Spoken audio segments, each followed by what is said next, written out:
Hi there, I'm Johnny Lieberman from Motor Trend, and today is a big day. Why? Because we're about to drive a new 911. Every time Porsche introduces a 911, it's always followed by a bit of controversy. Like for instance, with the 993 going to the 996, suddenly it was water cooled, brand betrayal, that was the end of the 911. But actually they were pretty good. 997 was even better. Then the 991, they added turbocharging instead of natural aspiration. Oh, it was horrible. Turned out it was pretty good. Then the 992, it got 1 inch longer and gained 60 pounds. That was the end. Actually, hey, it turned out the car was okay. However, the 992.2, this might actually be the end because this is a hybrid. That's right, Porsche has electrified the 911.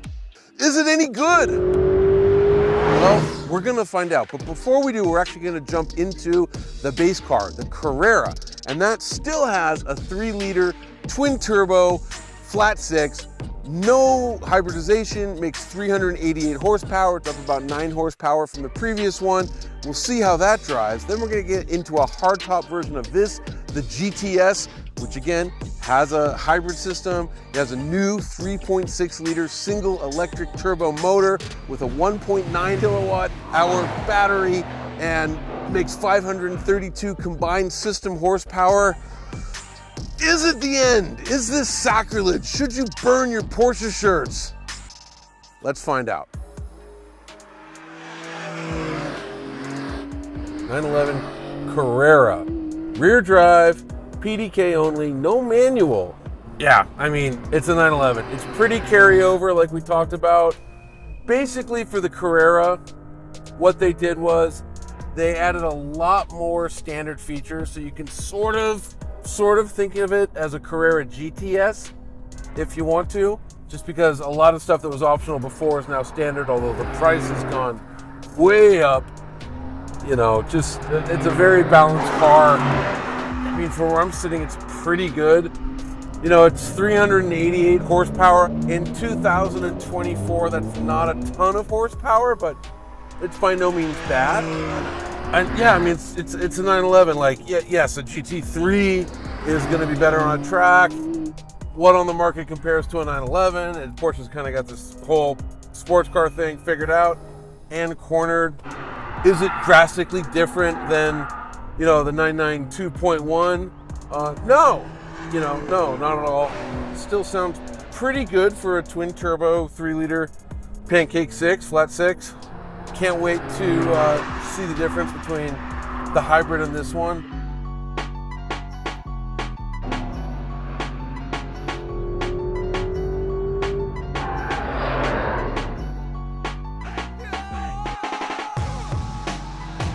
GTS, this is a rear drive GTS, so 532 horsepower, 3.6 liter with a single turbo, but the single turbo is fascinating because it's an electric turbo. So the battery actually sends power to the turbocharger and it keeps it pre-boosted. And when we're in Sport Plus, as I'm regenning, the regenerative braking from the e-motor is sending power to the battery. Yeah, even when it's shifting gears, the e-motor is still spinning, so you're still accelerating during gear shifts, and it's pretty incredible the way that the system works. You would never know it's a hybrid unless they told you. It has nothing that gives it away. It doesn't have an electric only mode or anything like that. It's just for performance. It works brilliantly, and it's very simple. From my perspective as a driver, it's insanely complicated if you're an engineer. Comparison to the base car, Carrera, I mean, night and day in terms of performance. It's so much quicker. That's 216 kilometers an hour in the Carrera. I think I saw 202, something like that.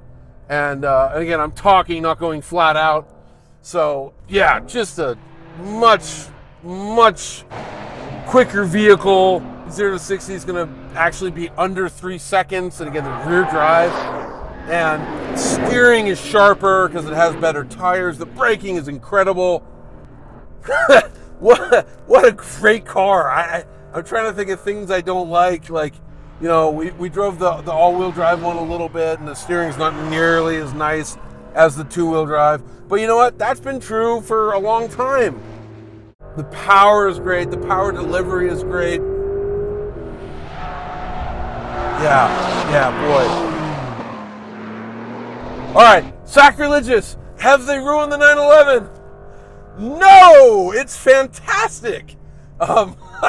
Yeah, this is probably what everyone really wants from a GTS. It is a comfortable daily sports car that you can rip around a track. I mean, just flying in this thing. And you can do track stuff with it. And the brakes are really strong. And the turning is great. And you can get on power and you have, you know, anti-lag essentially. Torque fill. It's got an electric turbocharger that spins at 100,000 RPM, which is pumping 20 PSI into the motor. And it's just incredible. And it really does sound pretty good for a turbo.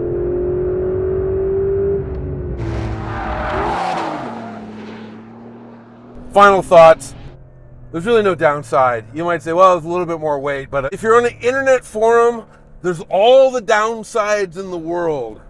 Here in reality, meaning you're actually on a track driving the car, on a canyon road driving the car, it's amazing. They've really done a wonderful job.